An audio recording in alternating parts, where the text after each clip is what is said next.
So on behalf of the UCLA Alan D. Levy Center for Jewish Studies, I'd like to welcome you all to today's lecture with Professor Andrew Tobolowsky, titled The Myth of the 12 Tribes of Israel.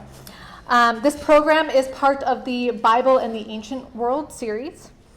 Before introducing our speaker, I'd like to thank today's co-sponsors for the event, which are the UCLA Center for the Study of Religion, the UCLA Department of Near Eastern Languages and Cultures, as well as the Kershaw Chair of Ancient Eastern Mediterranean Studies. We hope you can join us at many more Levy Center events this coming spring, and you can find more information on these upcoming events at the registration table near the entrance of the room, or essentially just behind you. I'd also like to take this moment to remind you to please silence your phones and your watches. I always forget that one too.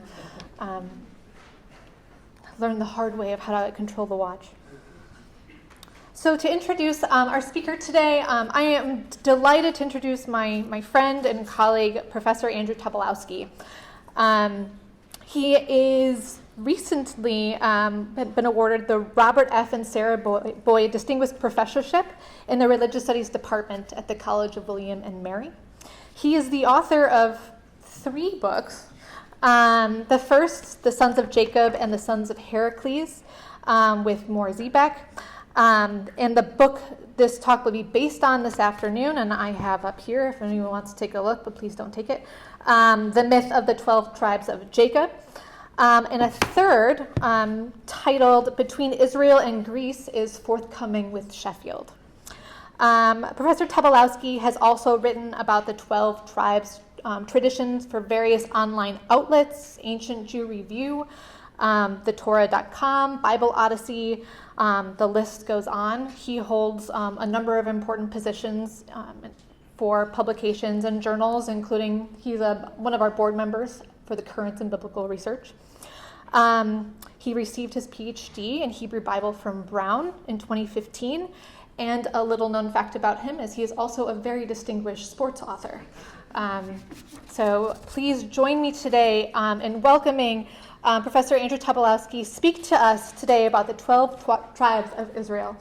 Thank you.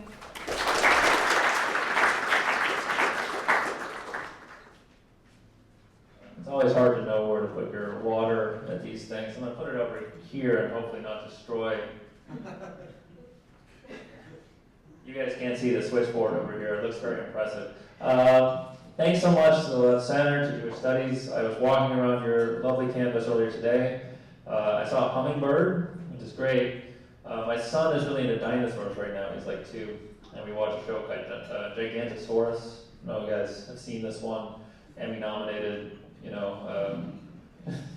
No, it's not, as far as I know. But it's really funny because he's like 2.5, and he's like, a Parasaurolophus or whatever. But anyway, we get him a lot of books about dinosaurs, and there's one in which a hummingbird brags about how it is a tiny dinosaur, and the other animals don't believe it for a while. So I missed myself a little bit, and I was happy to send him a photo of, from his perspective, a tiny dinosaur. So you probably want me to talk about the myth of the 12 tribes of Israel at some point, which will happen, but that's my pattern to begin with. You live in a world full of Israels. This is, when you get down to it, quite an odd thing. You don't, after all, live in a world full of ancient Greeces or Romes. You don't live in a world full of Frances. But there are groups claiming to be the people of Israel, or have had that identity claimed for them, on every continent save Antarctica, presumably only, because Antarctica has no official permanent population. There are Israelites in India, the Bnei Israel, Bnei Manasseh among them. There are Israelites among the Pashtun of Afghanistan. There are the Beta Israel of Ethiopia, the Igbo Jews of Nigeria, the Abu-Udaya of Uganda. In America, the Mormons, the Black Hebrew Israelites, and others all claim Israelite identities. And so do the Israelite House of David in Bainton Harbor, Michigan. In the 19th century, they were famous for their baseball team, the Harlem Globetrotters of their day, which was notable for playing barnstorming games against the great Negro League teams of that era. They were known for stunts. They liked to ride camels. They liked to do a variety of things. But it turns out they were a fundraising arm for the Israelite House of David in Baton Harbor, Michigan, which, those baseball ticket sales went right towards their project of ingathering Israel here in these states. And long before that, the possibility of Israel in America would be debated and discussed. Can I remove this? Pardon me, I just feel like I'm fading in and out a little bit. So it's too loud, I should back up. Heard that before. How's this? Better? Worse? Here. Talking directly in the microphone. I see the problem. Okay. Long before that, the possibility of Israel in America would be debated and discussed by such intellectual luminaries as Cotton Mather, John Adams, and Thomas Jefferson. Dr. Benjamin Rush would tell Lewis and Clark to keep a weather eye out for any potential Israelites that might meet along the way. The topic of this talk, for the most part, is why and how we live in a world full of Israels. I will, however, take the scenic route in answering it, starting with a little discussion of the history and traditions themselves. I'm here today to talk a little bit about a book I call The Myth of the 12 Tribes of Israel. I didn't choose the title. So people who think that they've come here today to hear me loudly denounce the myth, that's not even what myth means in the book. But at any rate, I was going to call it Becoming Israel. The argument of the book is not by any means that most stories about being or finding Israel are made up, which is the conventional, though not usually the scholarly definition of the term myth. That being said, they mostly seem to be, or at the very least, there is very little possibility of finding evidence that confirms that any of these other Israelites are really biologically descended from the original group. However, I, more than most scholars of tradition I imagine, really don't think that matters very much, for a variety of reasons. So first, we should note that this goes against type. In other words, it certainly seems to be a natural human instinct to want to know whether a story you hear about the past is true or false, and stories of ethnic origin are no different. The problem with this instinct is that it makes more sense with an older way of thinking about what ethnic identity is.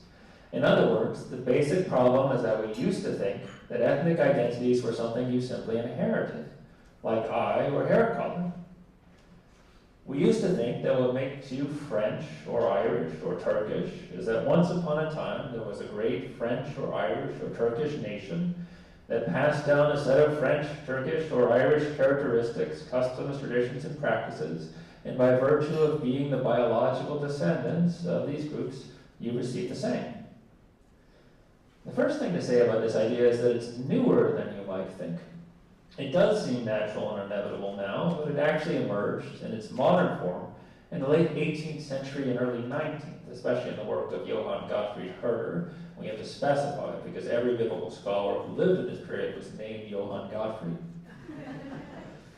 In other words, while there are certain ancient antecedents, it was Herder and others who developed a modern version of this idea. First, he identified ethnic groups with languages. French speakers were the French, Spanish speakers were the Spanish, and so on. And then he argued that groups like the French and Spanish had a fundamental, inalienable character unique to them, which constituted their ethnic identity. How is my relationship with the mic going for you on that page? Good, great, better. We stride upwards. If the Irish ethnic nation was cheerful and musical, then the Irish version would always be essentially cheerful and musical. If the Teutonic nation were essentially grim and warlike, the German spirit would always be fundamentally grim and warlike, and so on. This national character would be passed on by biological descent, as I've already said. From this way of looking at it, whatever your ethnicity originally was, that's what you are today. And it obviously matters a great deal as a result what your identity originally was, whether actually Israelite or not. And there's more to it than that. Herder had a vision of ethnicity in which identity was purest in its earliest formulation, before being corrupted by advancing civilization. In its original context, this conclusion led to an obsession with folklore. If you've heard of the Brothers Grimm, for example, they weren't just the collectors of odd, somewhat horrible folk stories. Instead, their work, which took place especially in the 1820s and 30s, was inspired by the belief that folk traditions contained the remnants of the ethnic nation when it was most like itself. As a result, collecting folklore was a way of attempting to reconstruct the true Germanic spirit as it really was, in order to aid in the goal of national revival. But ideas like hers also inspired a scholarly obsession with ethnic origins that was amplified by his belief in the fundamental stability of ethnic identities over time.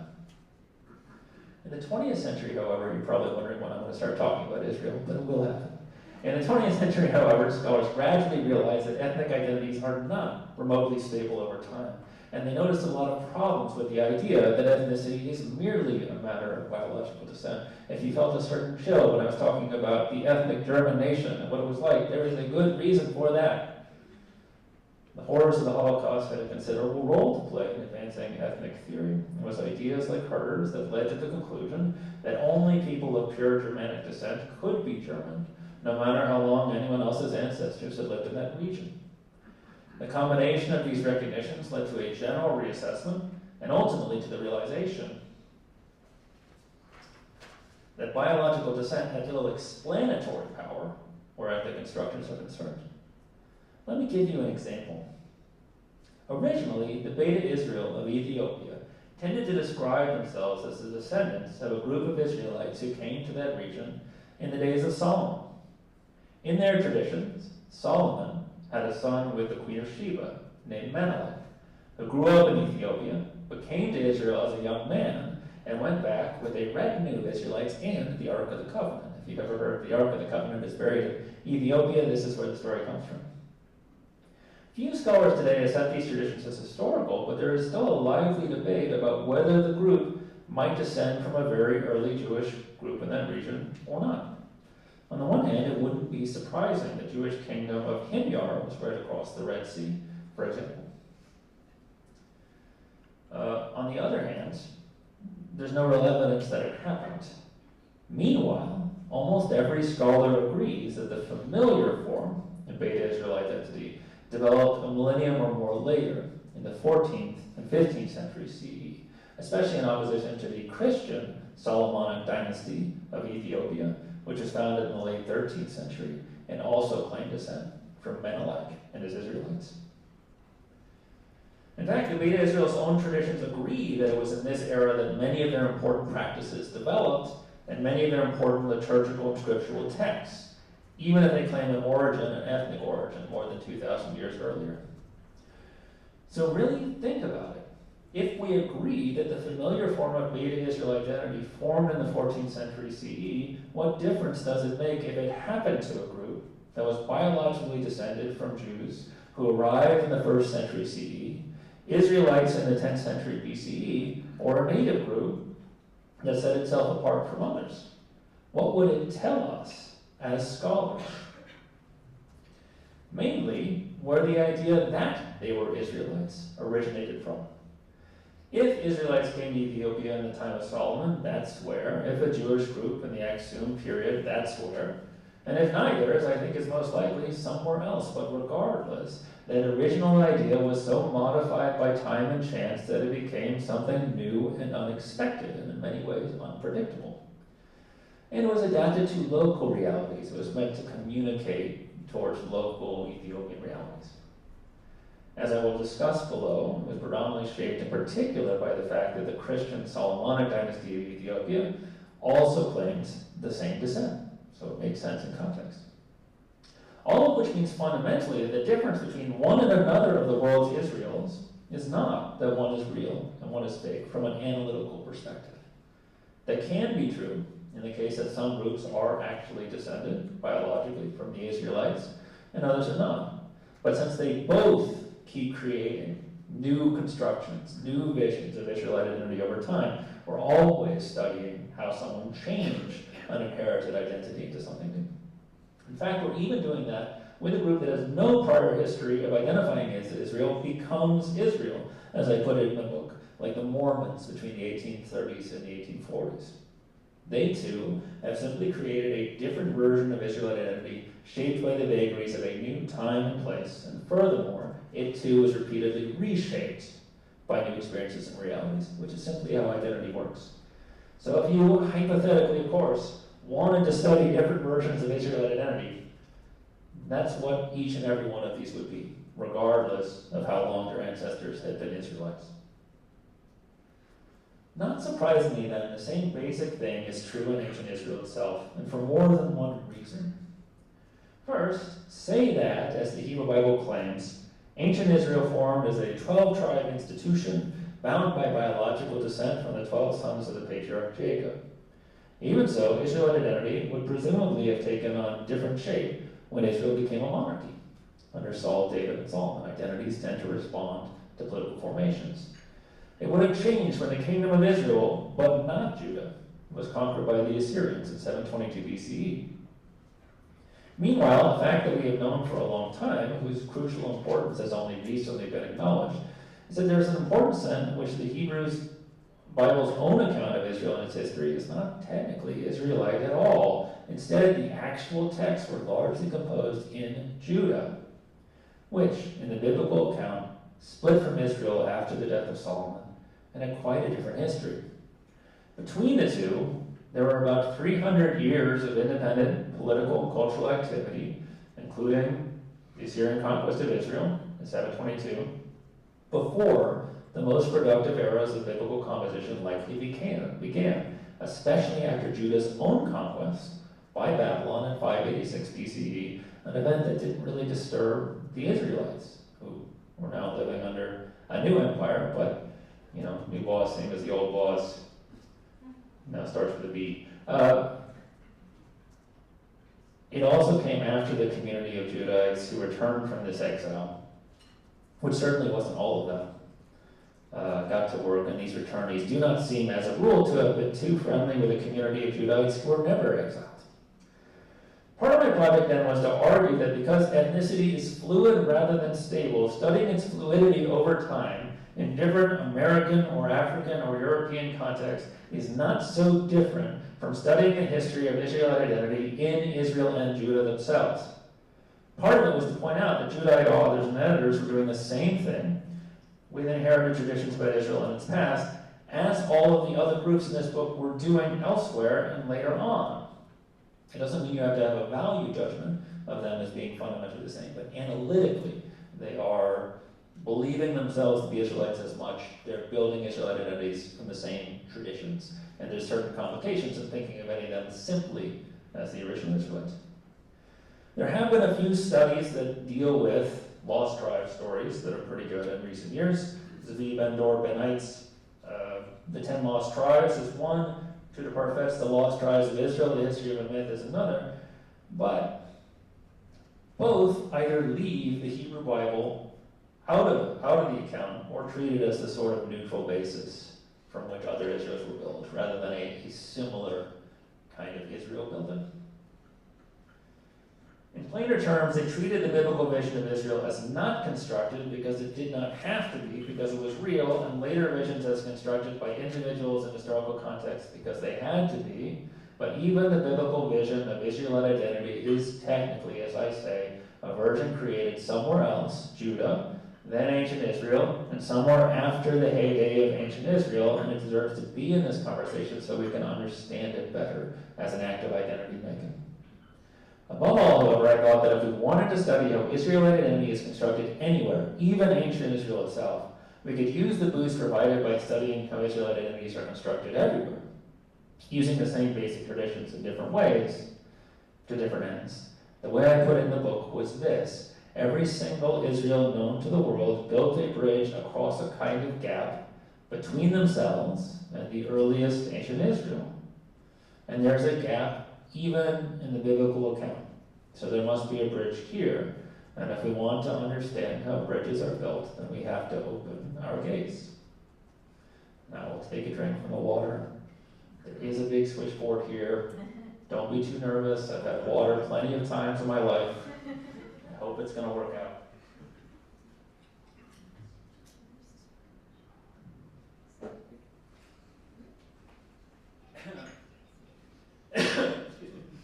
didn't work out that well. So imagine yourself in Judah around 480 BCE. Even if everything the Hebrew Bible says is true, it's been over 400 years since the people of Judah and the people of Israel were part of the same political entity. It's been 100 years, it's been almost 250 years since Israel and not Judah was conquered. It has been 100 years since Judah was conquered by a different empire, an event which seems to have left the imperial provinces that had once been Israel largely alone. You, in this imaginary, are the descendant of a group of Judahites who went into Babylon exile and returned, rebuilding their homes, constructing the second temple in Jerusalem. But there are Judahites who never went into exile. There are Israelites who still remain in what had been Israel. There are Judahites who never came back from exile. And you sit down to write the history of your people.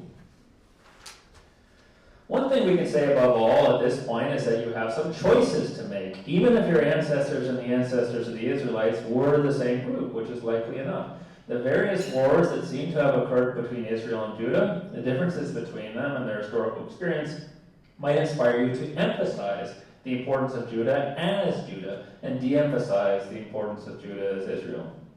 You could choose to tell a story in such a way that you include as many heirs of Israel as possible. Or you could choose to ignore or even condemn different communities of Israelites besides your own, those who didn't go into exile, those who didn't come back, and so on. You could choose to start with Adam, or with Abraham, or with Jacob, or David. You could choose to focus on any set of events, characterize them in any way, assert the importance and unimportance of whichever you like. So what do you do? Here's what biblical authors did. They, first of all, emphasize the central importance of all Israel and de-emphasize the separate identity of Judah.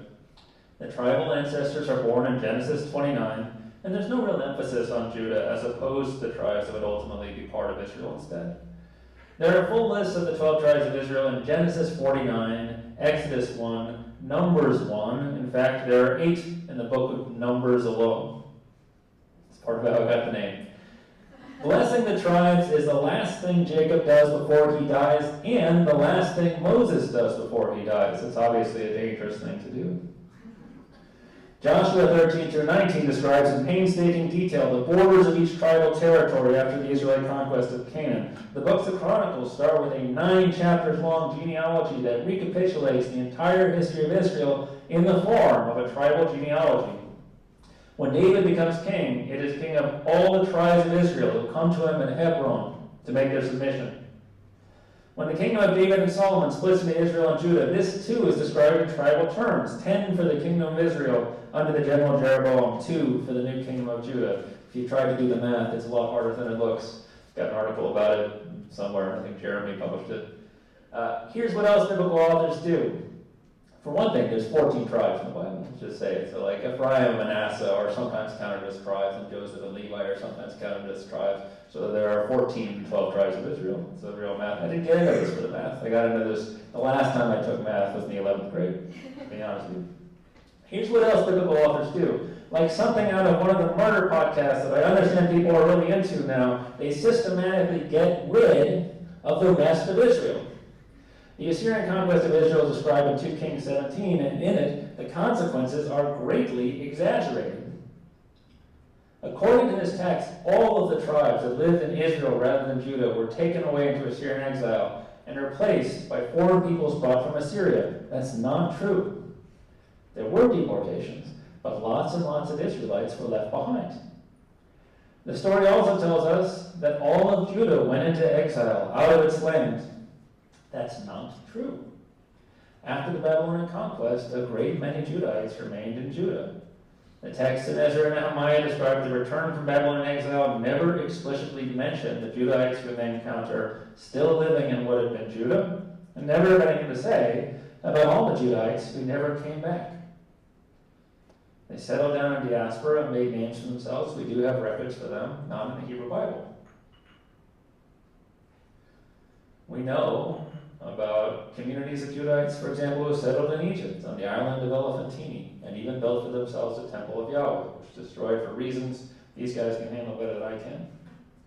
So the finished version of the story that appears in Genesis through Kings, what scholars call the primary history, does two things, especially when we add in the books that refer to the Persian period in which these texts likely took shape. It, as I say, emphasizes the importance of all Israel, de-emphasizes the separate importance of a separate Judah, which existed for hundreds of years. If you've never thought of Judah as separate from Israel, even if it would be really odd for two different nations to think of themselves first and foremost as one people, this is why. Second, it explains why the entire legacy of the original Israel now belongs to only one community of Israelites, the Judahites who went into exile and returned. The Israelites of Israel are not supposed to exist, but they do. Judahites who did not go into exile are not supposed to exist, but they do. Those who did not come back are not supposed to exist, but they do. So the text tells many parts of a true story, but it navigates through the past in such a way that it is a fundamentally Israelite one, and now one that belongs entirely to post-exilic Judahites who returned from exile. Now, imagine yourself in America around 1830. You encounter a young man who claims to be a prophet. His name is Joseph Smith. He says he's found an ancient book, a kind of testament that he discovered on a mountain. It tells the story of a group of Israelites who left Israel around 600 BCE and came to America. Over long generations, they grew and thrived, but split into groups and fought each other. Finally, one side decisively defeated the other, and the last great general of the losing side buried this book, a record of his people and their accomplishment. That general was named Mormon. And the book includes one more thing, an account of the appearance of Jesus Christ in America after the crucifixion, who gave the assembled Israelites a sacred charge to build the New Jerusalem in America and gather the 12 tribes into it. So this is another story that does two things. First, it explains how Israelites came to America. It lengthens the original story to tell us what happened next and brings them here, articulating a version of what is sometimes called the Jewish Indian theory. The idea that Native Americans are in fact the lost tribes of Israel. Second, it explains how the destiny of these Israelites is superior to that of other Israelites, and that they're unique among the heirs of Israel for possessing this special destiny. Just like the biblical book, it identifies a subgroup, it tells us what's special about them. Whether or not the narrative tells us it's true, it's using history to make a claim. So, again, we like to think of our traditions about who we are simply as true or false. The purpose of any of these stories, even when based on the truth, however, is not simply to report on the past, which would not be very useful in explaining what they are. It is to connect us to the past in certain ways for certain reasons. As a result, every story still navigates through past events in certain ways that are far from universal, which is to say that two different storytellers would chart different paths backwards into the past and explain the significance of the landmarks on the way differently from each other, even if they're the same landmarks. These stories have been shaped to connect different groups to ancient Israel, but also always to do additional things. To explain how the Judahites who returned from exile were the only surviving heirs of Israel, or how the Mormons in America have a special destiny, or any of 100 different things. Each is building a bridge, and they are both designing a particular kind of bridge to fill the gap that they want to see filled. We might want to make a distinction between these two acts of bridge building. We might want to say, well, it matters that the Judahites are biologically descended from the Israelites, and the Mormons likely are not. Someone might want to say that. We certainly can make a distinction between why a 6th or 5th century BCE group of Judahite authors would want to be seen primarily as Israel, and why a 19th century American group would. In the first case, the group is presumably trying to win some kind of regional competition, to position themselves as the most important, most prestigious, and most deserving heirs of Israel at a time when Israel was not a household name. The second, more modern group wants to identify as Israelites because by the 19th century, Israelite was a globally prestigious identity, widely regarded as the chosen people, the subject and object of biblical prophecies. So being Israel did and does mean different things in different times and places. Even so, because both of these groups and every Israel in the world has to explain both how they are Israel, how it is connected to Israel, and what the significance of being Israel is as a regional power or as the heir to biblical prophecy. Every group is doing the same thing. And so studying how any group becomes Israel is inevitably revealing. The same way that two different directors staging Hamlet, or two different cooks making a souffle, or two different designers making a wedding dress reveals a lot about the person doing the work. The trick is to see what someone does with the same materials as everyone else, and usually in ways that are profoundly shaped by their own individual backgrounds. More water. I don't mean to make a production of it per se. But when this many people are looking at you, I mean, Aaron does this every day, right? Like 90s of these are your students, so I have like 35 persons classes, and I live in Williamsburg, Virginia, which incidentally has probably roughly as many people in it as were deported by the Assyrians, and not much more. So, it's a big place with a lot of people. Why and how do we live in a world full of Israels? One answer is that we can. The thing is, from the beginning, Israelite identity was already conceptualized as a collection of parts forming a whole. In other words, from the beginning, Israel was defined as a group of 12 tribes, the descendants of 12 sons born to Jacob, as described between Genesis 29 and 35. As a result, there was never anything odd about the idea that parts of Israel could go their separate ways and still be Israel. There was never anything odd about the idea that different parts of Israel could be different from each other and still be Israel. Reuben was presumably different from Simeon and was still part of Israel. Judah was divided from Israel and was still Israel. When the biblical narrative rhetorically sent a large part of the people of Israel into Assyrian exile, that too didn't challenge the idea that those parts, wherever they were, stayed Israel, or that the parts that remained behind stayed Israel too.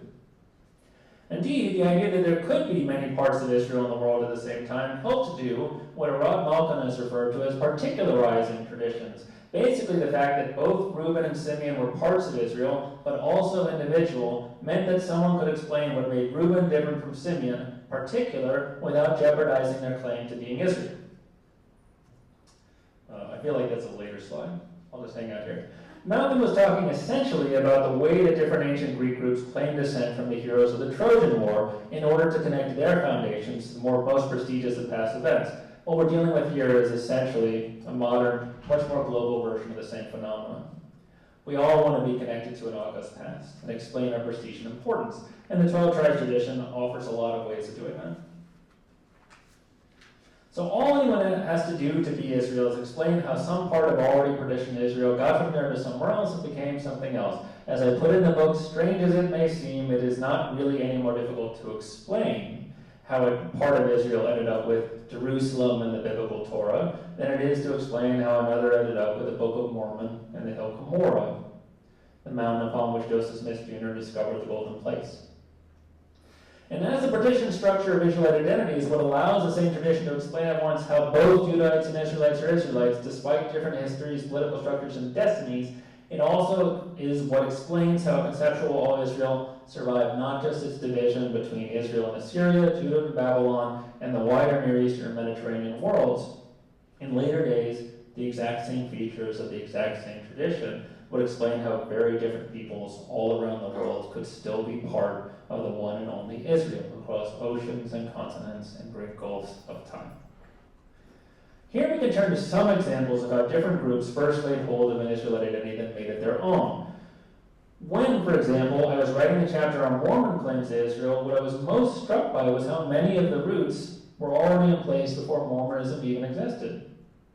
For example, it turns out that the possibility that the Native Americans might be the Israelites is almost as early as the voyages of Columbus himself. That's where this slide comes in. Rather, Columbus, who, again, as you know, did not believe that he had discovered a new world, did not concern himself over much with the origins of the natives he encountered. But the idea might already have occurred to Bartolome de las Casas, who arrived here in 1502. It was a very popular idea in 17th century Britain. In 1644, a man named Antonio de Montezinos came back from South America, claiming to have encountered the lost tribe of Reuben there. an event which inspired a number of different influential books. One was by the Amsterdam Rabbi Manasseh ben Israel, an influential figure who played an important role in lobbying Oliver Cromwell to reverse the centuries-old ban on Jews in England.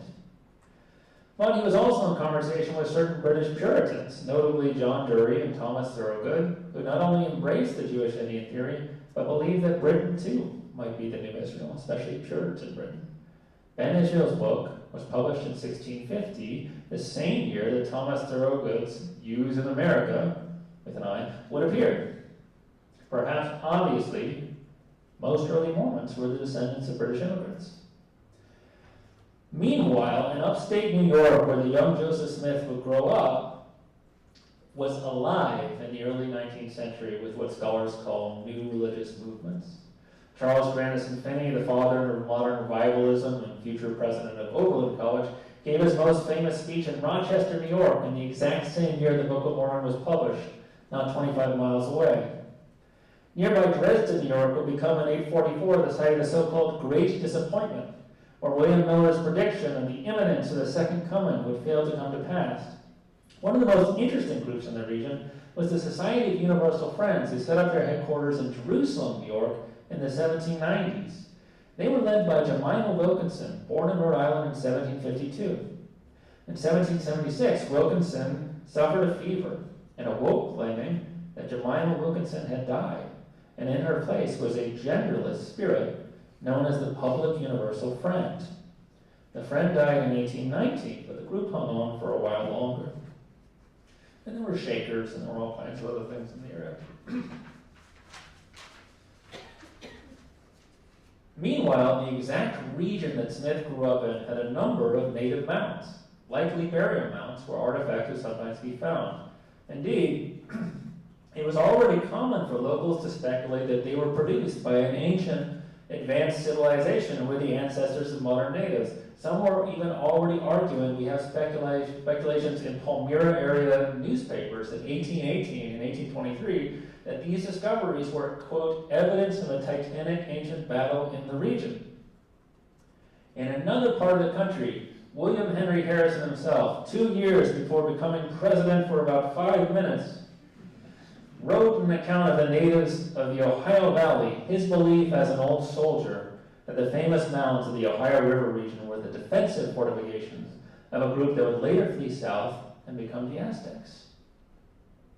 And while Joseph Smith is famously supposed to have translated the tablets, he claims to have discovered the hill Cumorah with the aid of seeing stones. It turns out that popular superstitions in the regions included a vibrant belief in magic stones or sticks or glasses or other kinds of practices that could reveal hidden caches of treasure or water or who knows what else. Joseph, as a young man, may already have been a, quote, money digger, a sort of water diving, but for buried treasure. In the end, the Mormons ultimately would explain their connection to the 12 tribes of Israel in 2 ways. The Book of Mormon explains the Mormon mission to restore the lost tribes of Israel in America, including the remnant of those who had written and finished the Book of Mormon, which is to say the Native Americans. They were missionaries to Israel. And even today, Mormon missionary work is often conceptualized explicitly as a search for tribes of Israel. Second, it very quickly became common in Mormonism to believe that an openness to the Mormon message was itself proof of a hidden Israelite identity. So within about 10 years, even the original Mormons who had once conceptualized themselves as Gentiles, missionizing the Israelites, came to believe that they were Israelites themselves. Even today, a Mormon coming-of-age ritual is the patriarchal blessing, based on Genesis 49, in which the initiate learns which tribe of Israel they belong to. Thus, Mormon tradition first lays hold of an Israelite identity via the explanation that the Hebrew Bible already provides, that most of tribal Israel left Israel before the end of the 8th century BC and went who knows where. Then it gives this global Israelite identity a profoundly local shape with native mounds and native wars and the Jewish Indian theory and New York magic culture and new religious movements. On the one hand, the vision of an eternal Israel scattered across the globe, always liable to turn up on least expected, God's chosen people and the harbingers of the end of days. On the other, local beliefs profoundly woven into an American Jewish-Israelite tapestry. And most of all, it performed an action, explained why this group of Israelites, among all real or potential Israelites, had a special role to play in the unfolding of a divine destiny. Similarly, let us reconsider the Beta Israel of Ethiopia. Theirs is a fascinating story because it features one of the few instances where originally quite independent visions of Israel encountered each other in the world. Above, I already referred to the traditions of the Keber Nagast. That's the name of the Ethiopian tradition that claims descent from Menelik for both the royal house and others in Ethiopia. They probably formed around the time a dynasty claiming descent from King Solomon took the throne in the 14th and 13th century CE. This was a Christian dynasty. The Ethiopian Orthodox Church is one of the oldest in the world, but it claimed descent from Solomon, who again had a son named Menelik with the Queen of Sheba.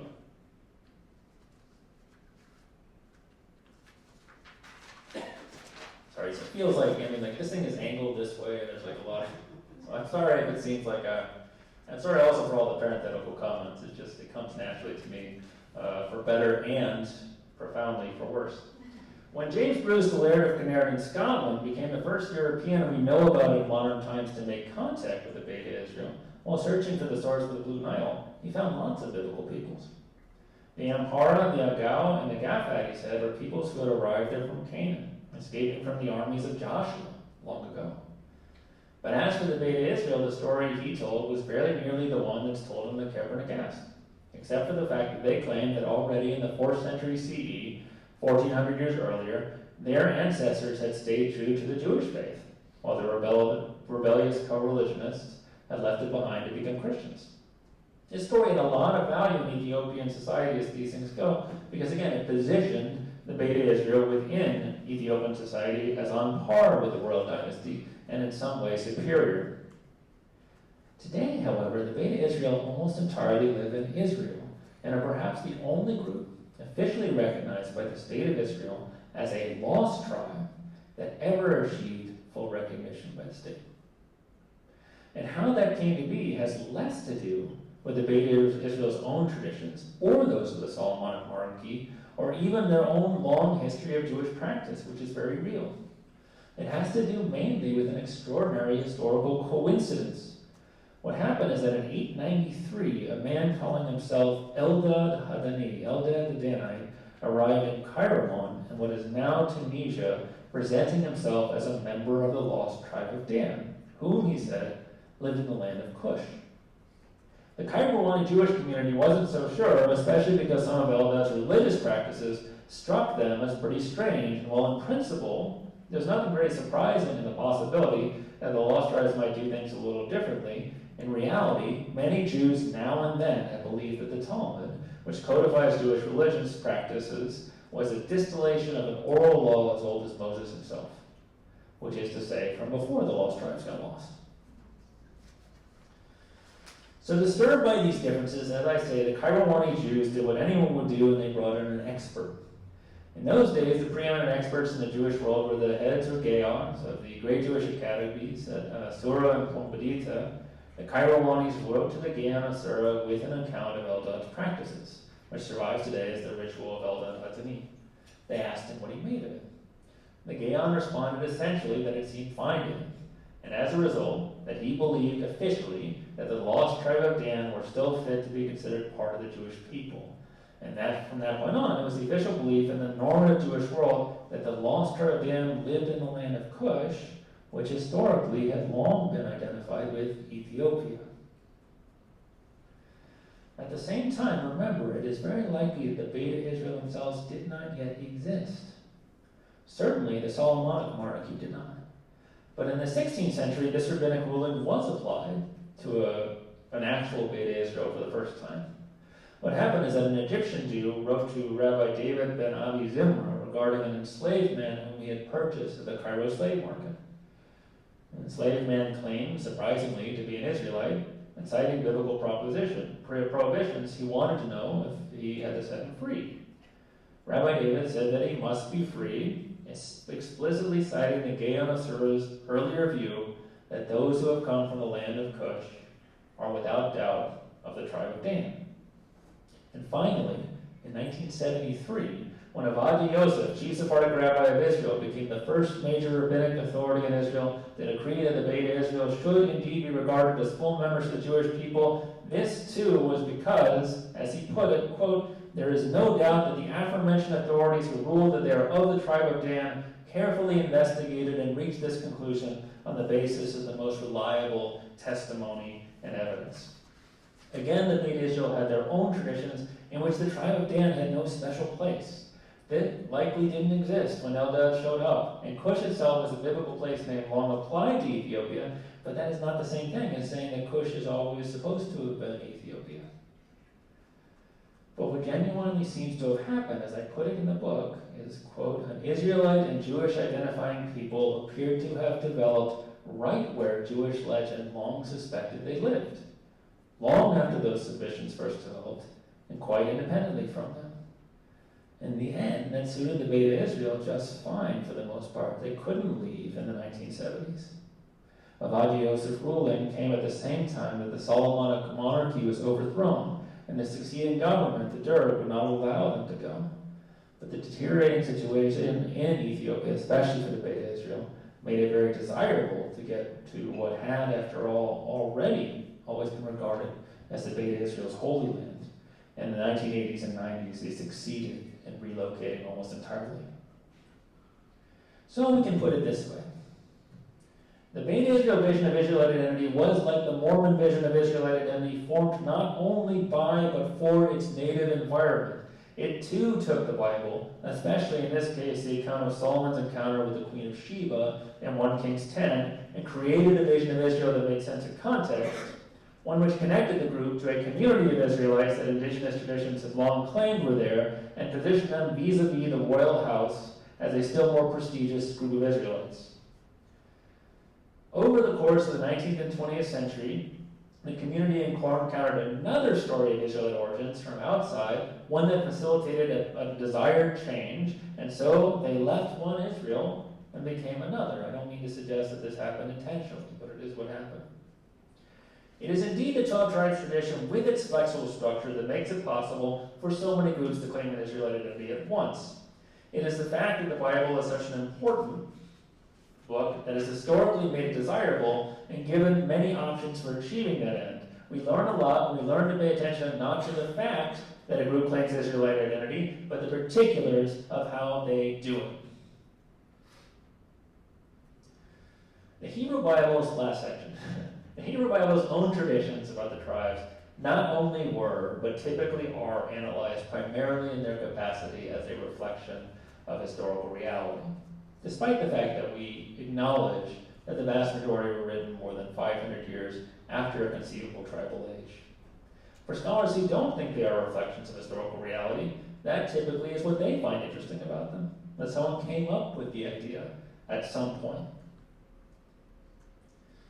I call the first method the preservative method of analyzing these traditions. Basically, they treat these texts as a kind of code they need to break to find what it preserves about early historical realities. If Judah is the son of Jacob's first wife and Benjamin of his second, it means that once upon a time Judah was more powerful than Benjamin. If Judah has 5 brothers, children of the first wife Leah and only 2 of the second wife Rachel, it means that a 6-tribe league, including Judah, predated the formation of a 12-tribe league, and so on. But evidence not only from biblical tribal traditions, but ancient Greece and anywhere else that these kinds of traditions are used, tells us that people do not simply encode a map of society in these traditions and pass them down.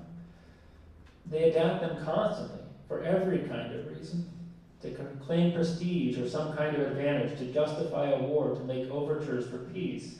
And think about how much we learn from paying attention to the different parts of the Mormon construction or the Beta Israel construction of Israelite identity, and the specifics of how both changed over time. How little will we learn if we decided that the only interesting thing about both was that they were claiming to be Israelite? How much more do we learn if we ask instead, not just when initially, but why and how, and then how do the realities of this particular place reshape the new Israel that now emerged? And so in the book, in place of either a cultural invention or the preservative method, I proposed a redescriptive method. One that started with the observation I've already made, that every vision of Israel, whether based on real biological descent or not, is still repeatedly redescribed over time. And every vision uses the 12 tribes tradition both to claim Israel and to repeatedly remake it, to do something. In other words, the same processes performed in the same tradition are at work in remaking visions of Israel over time in any given place, as at creating new visions of Israel in a new place. And we can study these processes all the better when we refuse to ignore them when they use one kind of material rather than another. He said, if every Israel has half a shared set of inherited traditions and half its application to new context, what can we learn by examining the whole range of what can be done when applying that tradition, where the study of any singular instance of application is concerned? And here I would like to make one final point. Biblical scholars often bemoan the fact that nobody reads our stuff. And unfortunately, we, meaning the discipline as a whole, are not so good at reading anybody else's stuff. As a result, biblical studies benefits less from comparisons than most, and theory developed for the study of the Bible has less impact than other disciplines. But the reality is that what we have in this case is in many respects a perfectly normal kind of group activity, the construction of new identities and new versions of identity out of inherited tradition. If, for example, you feel American, it is not just because your parents and grandparents were born here, if they were. It is because you participate in a shared sense of what being American means, usually ordered according to a shared set of stories about July 4th, 1776, George Washington, Abraham Lincoln, Martin Luther King, the movie Independence Day, and so on. How lucky was it for America that those aliens were defeated on July 4th? They don't have to remember a new holiday. What makes the Israels of the world different is that it's a lot of groups who are accustomed to thinking of as different from each other who are nevertheless using the same traditions. That's what's unusual. That's why we don't have a lot of Greeces, why we don't have a lot of Frances, and so on. But there's a reason for that. Many cultures that are different from each other nevertheless have essentially the same view of the importance of the same set of traditions, the Bible itself. It therefore only makes sense that among the identities a group can have, biblical identities are frequently developed. Thus, one point to make is that the answer to the question of why we live in a world full of Israels is simple. Everyone is looking for a prestigious past. The Bible is prestigious to a lot of different groups. We always build identities out of traditions we have on hand. This is a tradition lots of people have on hand. It's a common thread for many cultures around the world, a desirable past and an intelligible past between cultures. Finding a way to connect any present to that past makes sense because it's a particularly useful one for doing what pasts are supposed to do in the present. Make us look good, make us look better than the rest, make us look important. Then in addition to its ubiquity and potency, there are other special features of the story that make it more than usually possible to connect to it in some way or another. The 12ness of the tribes, the fact that it is a mystery, or many of them are, so they can be found anywhere that you might imagine. There are 12 different keys into the case of ancient Israel, and the biblical text actively loses 10 of the 12. Things that are lost can, of course, turn up anywhere at all. The story is plausible, prestigious, and easy to connect to, relatively speaking. But the other point is that becoming Israel is a phenomenon that has the capacity to teach us about identity itself, helping to break the stranglehold of visions of identity that make too much out of biological descent. What is confusing about ethnic identity has long been that we now know that ethnicity is not a biological inheritance like hair color, but you still do tend to get it from your parents and grandparents, and you don't often have a lot of conscious desire to change it. But genetics are not all we get from our ancestors. We also get stories. And they do not have to be stories that are only ours. Only German stories for Germans. Only American stories for Americans. Therefore, our identities do not only have to be built out of these materials. Whatever is given to us is available to us, wherever it comes from. And we make what we want, whatever makes sense, whatever works. And so, Israels have been planted all around the world. Thank you.